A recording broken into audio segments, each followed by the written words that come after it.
ನಂತರ ಮತ್ತೊಂದು ಘಟನೆ ಇಡೀ ದೇಶವನ್ನೇ ಬೆಚ್ಚಿ ಬೀಳಿಸಿದೆ. ದೆಹಲಿ ಕೆಂಪುಕೋಟೆ ಬಳಿ ಕಾರ್ ಸ್ಫೋಟ ಘಟನೆಯ ಬೆನ್ನಲ್ಲೇ ಜವಾಬ್ದಾರಿ ಮರೆತ ಕೆಲ ಮಾಧ್ಯಮಗಳು ಸ್ಫೋಟಕಗಳನ್ನ ಯಾವ ರೀತಿ ತಯಾರಿಸುವುದು ಎಂದು ವರದಿ ಪ್ರಕಟಿಸಿವೆ. ಕೆಲವು ಸುದ್ದಿ ವಾಹಿನಿಗಳು ಕೆಂಪುಕೋಟೆ ಸ್ಫೋಟಗಳಲ್ಲಿ ಭಾಗಿಯಾಗಿರುವಂತಹ ಆರೋಪಿಗಳಿಗೆ ಸಂಬಂಧಿಸಿದ ವಿಷಯವನ್ನ ಪ್ರಸಾರ ಮಾಡ್ತಾ ಇವೆ. ಯಾವುದೇ ಕಾರ್ಯಕ್ರಮವು ಅಶ್ಲೀಲ, ಮಾನಹಾನಿಕರ, ಉದ್ದೇಶಪೂರ್ವಕವಾಗಿ ಸುಳ್ಳು ಅಥವಾ ಅರ್ಧಂಬರ್ಧ ಸತ್ಯಗಳನ್ನ ಹೊಂದಿರಬಾರದು. ಕಾನೂನು ಬಾಹಿರ ಚಟುವಟಿಕೆಗಳಿಗೆ ಸಹಾಯ ಮಾಡುವ, ಪ್ರೋತ್ಸಾಹಿಸುವ ಅಥವಾ ಉತ್ತೇಜಿಸುವ ದೃಶ್ಯಗಳನ್ನ ಪ್ರಸಾರ ಮಾಡುವುದನ್ನ ತಪ್ಪಿಸುವಂತೆ ವಾಹಿನಿಗಳಿಗೆ ಸಲಹೆ ಹಾಗೂ ಖಡಕ್ ಎಚ್ಚರಿಕೆಯನ್ನ ನೀಡಲಾಗಿದೆ. ಹಾಯ್, ಹಲೋ, ನಮಸ್ಕಾರ. ನೀವು ನೋಡ್ತಾ ಇದ್ದೀರಾ ಸ್ಪೀಡ್ ಪ್ಲೇಸ್ ಕರ್ನಾಟಕ. ನಾನು ಸುಷ್ಮಿತಾ ನಟರಾಜ್. ಪುಲ್ವಾಮಾ ದಾಳಿಯ ನಂತರ ಮತ್ತೊಂದು ಘಟನೆ ಇಡೀ ದೇಶವನ್ನೇ ಬೆಚ್ಚಿ ಬೀಳಿಸಿದೆ. ಇತ್ತೀಚಿನ ದಿನಗಳಲ್ಲಿ ನಡೆದ ಆಘಾತಕಾರಿ ಕೃತ್ಯವೆಂದರೆ ಅದು ದೆಹಲಿಯ ಕೆಂಪುಕೋಟೆ ಬಳಿ ನಡೆದ ಭಯಾನಕ ಕಾರು ಸ್ಫೋಟ. ಈ ಬಾಂಬ್ ಸ್ಫೋಟದಲ್ಲಿ ಸುಮಾರು 15 ಮಂದಿ ಬಲಿಯಾಗಿದ್ದು, ಇಡೀ ದೇಶ ಈ ಸ್ಫೋಟದಿಂದ ಬೆಚ್ಚಿ ಬಿದ್ದಿದೆ. ವಿದ್ಯಾವಂತರು, ವೈದ್ಯರೇ ಈ ಸ್ಫೋಟದಲ್ಲಿ ಭಾಗಿಯಾಗಿರುವುದೇ ಜನರ ಮನಸ್ಸಿನಲ್ಲಿ ಭಯವನ್ನುಂಟು ಮಾಡ್ತಾ ಇದೆ. ಇದರ ನಡುವೆ ಕೆಲವು ಸುದ್ದಿ ವಾಹಿನಿಗಳು ಕೆಂಪುಕೋಟೆ ಸ್ಫೋಟಗಳಲ್ಲಿ ಭಾಗಿಯಾಗಿರುವ ಆರೋಪಿಗಳಿಗೆ ಸಂಬಂಧಿಸಿದಂತಹ ವಿಷಯವನ್ನ ಪ್ರಸಾರ ಮಾಡ್ತಾ ಇವೆ. ದೆಹಲಿ ಕೆಂಪುಕೋಟೆ ಬಳಿ ಕಾರು ಸ್ಫೋಟ ಘಟನೆಯ ಬೆನ್ನಲ್ಲೇ ಜವಾಬ್ದಾರಿ ಮರೆತ ಕೆಲ ಮಾಧ್ಯಮಗಳು ಸ್ಫೋಟಕಗಳನ್ನ ಯಾವ ರೀತಿ ತಯಾರಿಸುವುದು ಎಂದು ವರದಿ ಪ್ರಕಟಿಸಿವೆ.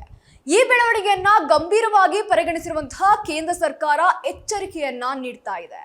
ಮಾಹಿತಿ ಮತ್ತು ಪ್ರಸಾರ ಸಚಿವಾಲಯವು ಸೂಚನೆಗಳನ್ನ ನೀಡಿದ್ದು, ಕಾನೂನು ಬಾಹಿರ ಚಟುವಟಿಕೆಗಳಿಗೆ ಸಹಾಯ ಮಾಡುವ, ಪ್ರೋತ್ಸಾಹಿಸುವ ಅಥವಾ ಉತ್ತೇಜಿಸುವ ದೃಶ್ಯಗಳನ್ನ ಪ್ರಸಾರ ಮಾಡದಂತೆ ಎಚ್ಚರಿಕೆಯನ್ನ ನೀಡಿದೆ. ಕೆಲವು ಸುದ್ದಿ ವಾಹಿನಿಗಳು ಕೆಂಪುಕೋಟೆ ಸ್ಫೋಟಗಳಲ್ಲಿ ಭಾಗಿಯಾಗಿರುವಂತಹ ಆರೋಪಿಗಳಿಗೆ ಸಂಬಂಧಿಸಿದ ವಿಷಯವನ್ನ ಪ್ರಸಾರ ಮಾಡ್ತಾ ಇವೆ.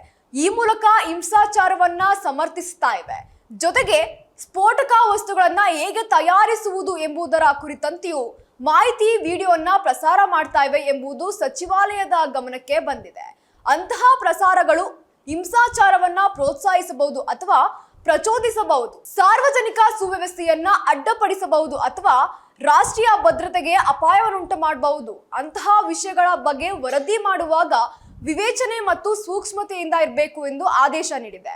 ಇದೇ ವೇಳೆ ಕೇಬಲ್ ಟೆಲಿವಿಷನ್ ನೆಟ್ವರ್ಕ್ ನಿಯಮಗಳು ನಿಯಂತ್ರಣ ಕಾಯ್ದೆ 1995ರ ವಿಭಾಗಗಳ ಸಹ ಸಚಿವಾಲಯ ಉಲ್ಲೇಖಿಸಿದೆ. ಯಾವುದೇ ಕಾರ್ಯಕ್ರಮವು ಅಶ್ಲೀಲ, ಮಾನಹಾನಿಕರ, ಉದ್ದೇಶಪೂರ್ವಕವಾಗಿ ಸುಳ್ಳು ಅಥವಾ ಅರ್ಧಂಬರ್ಧ ಸತ್ಯಗಳನ್ನ ಹೊಂದಿರಬಾರದು.